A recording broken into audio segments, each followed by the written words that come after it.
Olá, povão, tudo bem? Se você está ligado aí na comunidade do autismo, nesse mundo do autismo, você certamente ouviu falar nesses últimos dias de um vídeo de uma pessoa que trabalha com constelação familiar sistêmica, dizendo que o autismo é causado por assassinatos na família.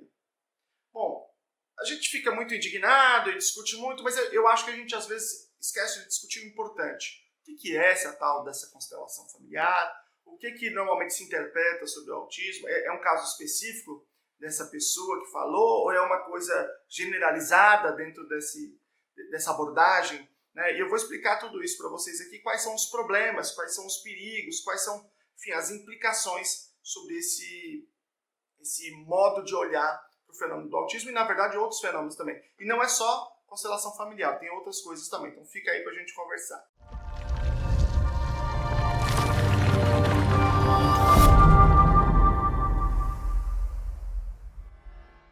Meu nome é Luciano Lacerda, sou doutor pela PUC de São Paulo, fiz o pós-doutoramento pela Universidade Federal de São Carlos, no Departamento de Psicologia. Eu estudo autismo e práticas baseadas em evidências. Ou seja, quando a gente fala de autismo, né, é um dos muitos fenômenos sobre os quais as pessoas podem estudar e encontrar formas de ajudar as pessoas com essa condição. Como é que a gente chega à conclusão de que uma prática, seja terapêutica, seja medicamentosa, seja psicológica, como é que ela pode ou não ajudar esse indivíduo? Como é que a gente sabe se ela pode ou não ajudar? Isso é que tem evidência, o que ciência consegue demonstrar que de fato é efetivo, que funciona, né? Esse é o campo de pesquisa. E, portanto, uma das coisas mais importantes deste campo é analisar as pesquisas científicas, ver se essas pesquisas são de qualidade, né, se elas são rigorosas, se elas foram feitas de uma maneira transparente, tudo isso. Então, guardou essa informação? É sob esse ponto de vista, sob esse prisma que a gente está avaliando aqui a constelação familiar sistêmica, né? Sob o ponto de vista do rigor, da seriedade que a ciência nos oferece. Pois bem, o que é a constelação familiar? Eu não vou explicar longamente, porque eu vou indicar para vocês um vídeo sensacional, bem grande, né? Porque é um assunto complexo, com muitas pesquisas explicando. Um vídeo da professora Gabriela Bailas, ela é doutora em física e, na verdade, tem tudo a ver com isso, porque eles fazem alegações de natureza física, né, da mecânica quântica, que, em geral, eles chamam de física quântica, né? Isso é comum, assim, em vários campos das pessoas que não estão ligadas à física, chamarem de física quântica, mas os físicos chamam de mecânica quântica. Portanto, tem tudo a ver, né? Faz muito sentido, a professora faz uma análise muito precisa desse esquema, né? E aí vocês vão lá depois e assistem. Separem um tempo para assistir com começo, meio e fim, bem certinho. Mas eu vou falar assim sobre como que esse conhecimento é produzido, entendeu? Ele foi proposto por um cara chamado Bert Hellinger.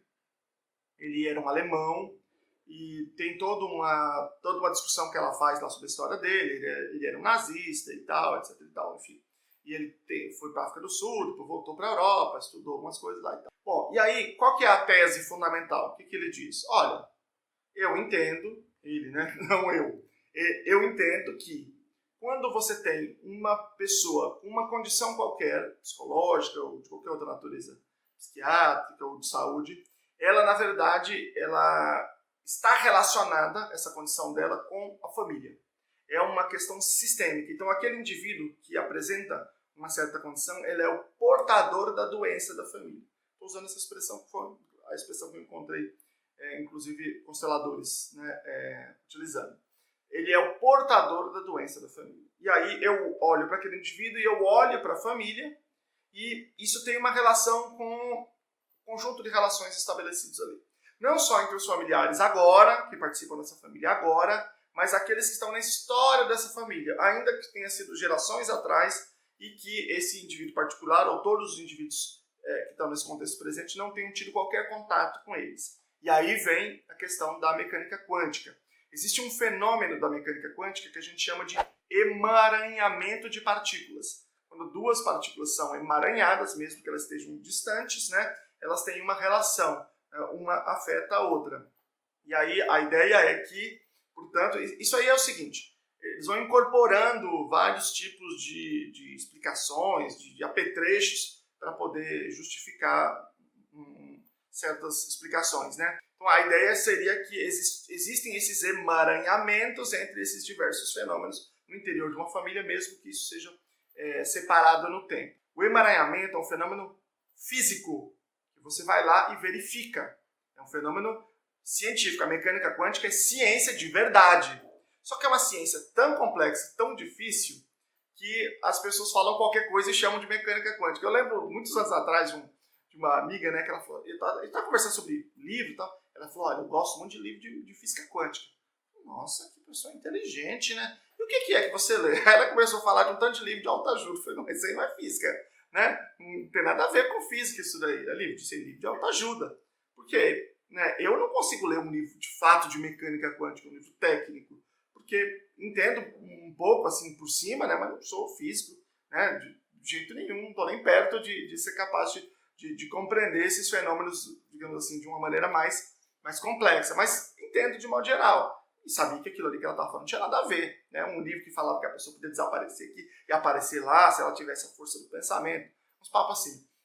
Mas isso é muito, muito comum, né? Pois bem, e aí os consteladores, portanto, são supostamente pessoas que olham para esses fenômenos e vão discriminar, discernir qual é o fenômeno daquela família ou qual conjunto de fenômenos que produziu aquela situação particular. Por exemplo, autismo. Tem uma pessoa com autismo, eu vou olhar para a família que está aqui presente, todos os acontecimentos passados dessa família e de todas as gerações anteriores, e eu vou identificar, portanto, o que causou aquele fenômeno do autismo. É mais ou menos essa ideia. Bom, eu procurei, gente, no YouTube, constelação familiar e autismo, e eu assisti aos vídeos, tá bom? Qual que é a ideia geral? A ideia geral é que cada ato de constelar aquele problema pode gerar variações. Mas eles falam assim, não, então você tem que constelar individualmente, mas em geral é causado por isso. O autismo, eu vi vários. Então eu vou dizer quais são as coleções aqui que eu consegui verificar assistindo esses vídeos. O autismo é causado por abortos na família. Teve muitos abortos. Então esses abortos, esses acontecimentos levaram à causação do autismo. O que levou ao autismo foi irmãos não pronunciados, irmãos que morreram, por exemplo, que foram abortados ou de outra forma, mas eles não foram ditos, não foram pronunciados. As pessoas não tornaram isso público. Então, essa criança é a expressão do não dizer, e, portanto, ele é uma pessoa com autismo, com dificuldade de comunicação. Um outro caso aqui, disse que outras crianças mortas na família sem luto elaborado. A criança morreu e ninguém fez luto para aquela criança e, portanto, nasce uma pessoa com autismo. O amor embolado, uma expressão de amor máxima, mas um amor embolado. Provavelmente você está pensando, mas isso aí não faz muito sentido. Ok. Uma outra que eu encontrei, que é a ideia de contrariedade ou susto ou ameaça ao território. Alguma contrariedade muito forte na família, ou alguém que levou um susto muito grande, ou alguma contrariedade muito grande. Essa é uma outra hipótese. Uma família que não quer mais viver. Uma coisa sistêmica da família, a família não quer mais viver, e aí essa criança é a expressão máxima, ela está honrando a família, então é como se ela não saísse para o mundo, porque ela está honrando esse desejo da família de não viver. E, claro, também vi assassinatos na família, que é provavelmente de onde essa moça deve ter tirado, talvez esse vídeo é mais antigo, esse vídeo que eu encontrei no YouTube. Em primeiro lugar, antes de você dizer qualquer coisa, ter qualquer opinião, gente, eu assisti tudo isso. Você vai dizer pra mim que não vale um like? Você vai dizer pra mim que não vale um compartilhamento? Pelo amor de Deus, hein? Vale até dinheiro, vocês tinham que me pagar, mas eu vou abrir mão do dinheiro, vocês pegam, dá um like, se inscreva no canal, compartilha, que é o trabalhão que eu tô tendo aqui para fazer esses vídeos aqui, né? Mas você pode dizer assim, não, Luciano, mas eu conheço outros consteladores que falam outras coisas, que falaram outras coisas diferentes. O problema não é esse. O problema não é esse. Veja, nenhuma ideia, em tese, nenhuma ideia no mundo inteiro tem que ser descartada. Vamos botar tudo na mesa? Botar tudo. Vamos botar tudo na mesa. É claro que tem ideia que não faz sentido, tem ideia que faz sentido, a gente vai priorizar aquelas que fazem sentido, que não é o caso dessas, né? Ou vou imaginar que alguém diga, não, Samuel, eu discordo de você, acho que faz sentido sim. Então tá bom.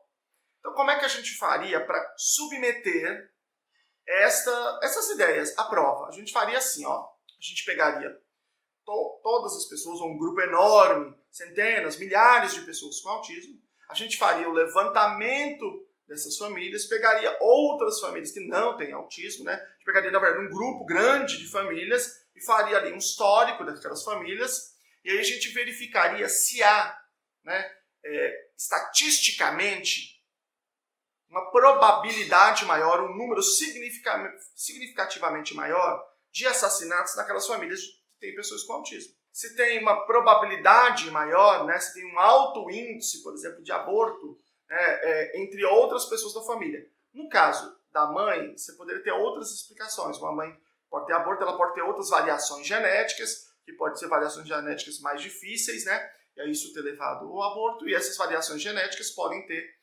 também outras variações que podem ter um indicativo genético de autismo. Aí é uma outra coisa. Mas se fosse de outras pessoas, de outros familiares, né?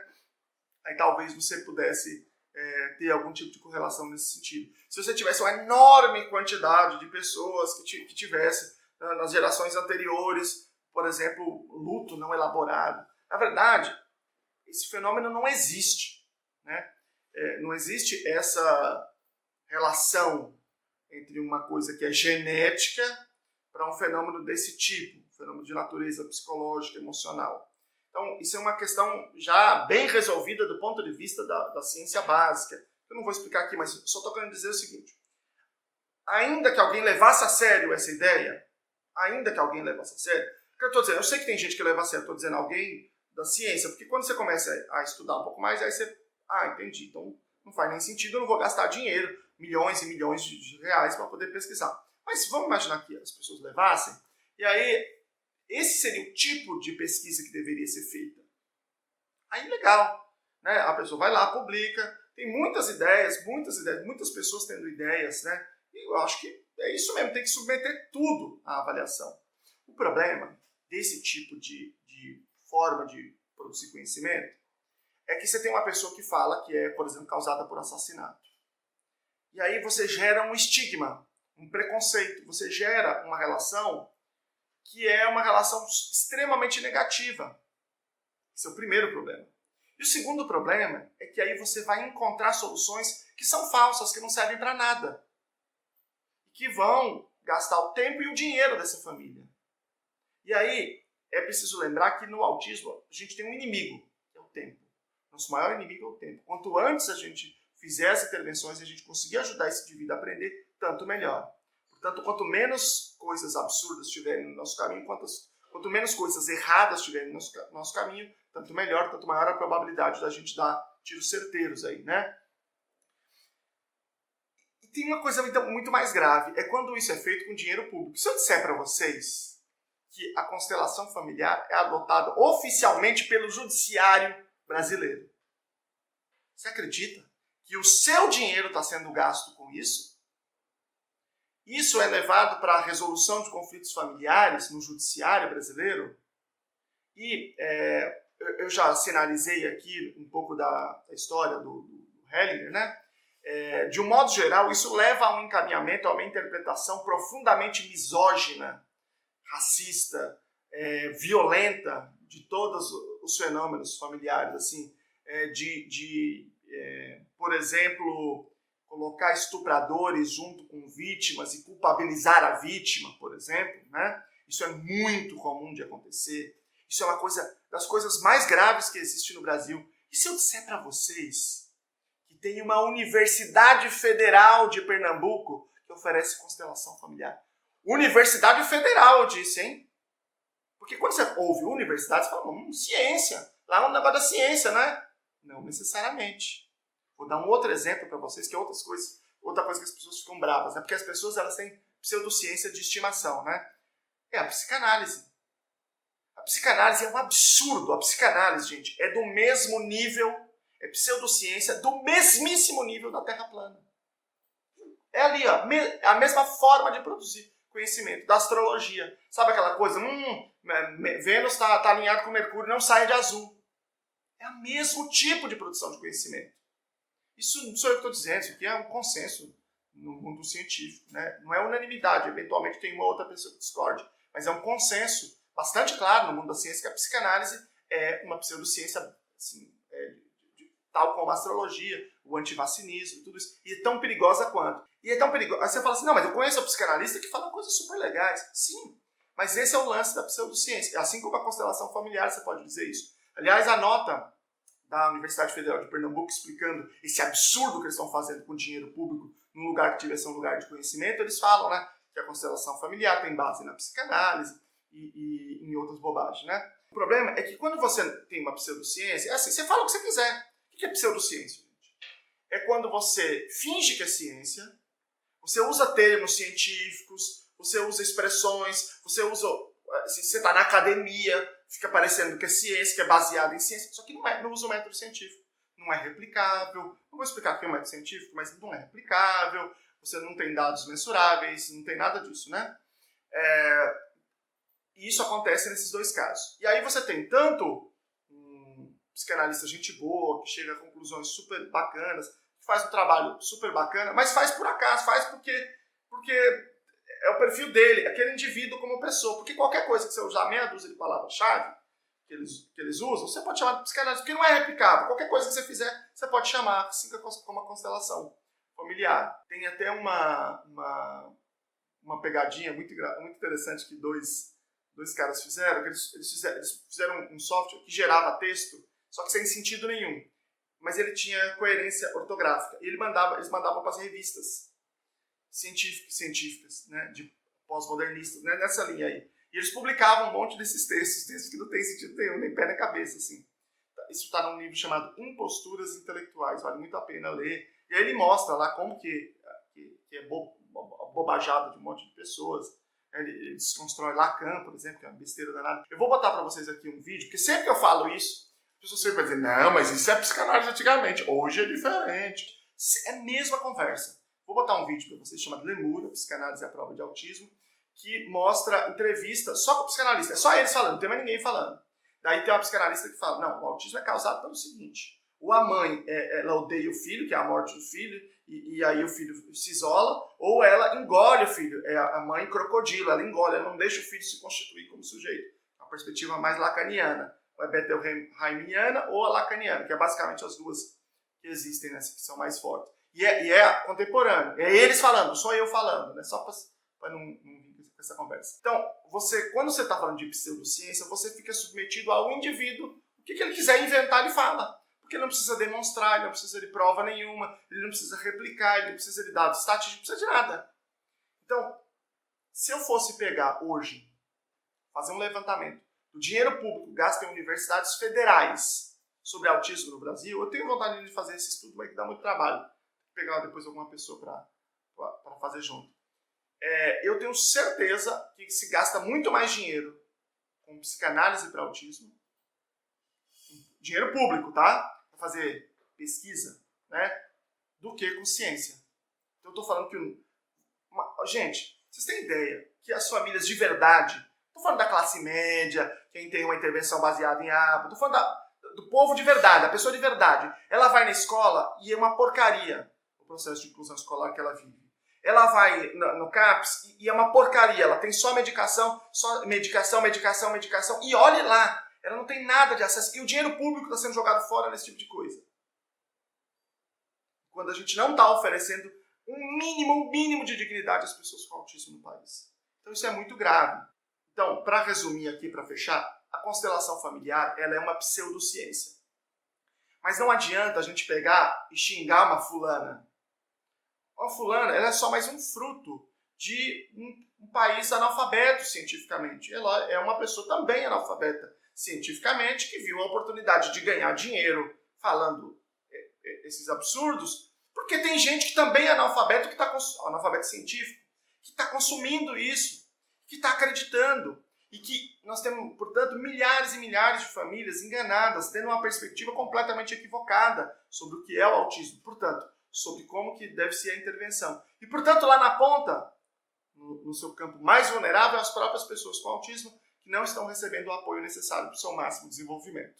Então é isso aí. Qual que é a minha sugestão agora para vocês? Assistam um vídeo da Bibi Bailas, É porque o apelido dela, né? Gabriela Bailas, é uma Bibi Bailas. Assistam o vídeo Lemur, eu vou colocar aqui para vocês o link dos dois. E maratonem aqui o canal, que tem muita coisa boa acontecendo aqui no campo da ciência e do autismo. Tá bom? Um grande abraço, gente. Tchau!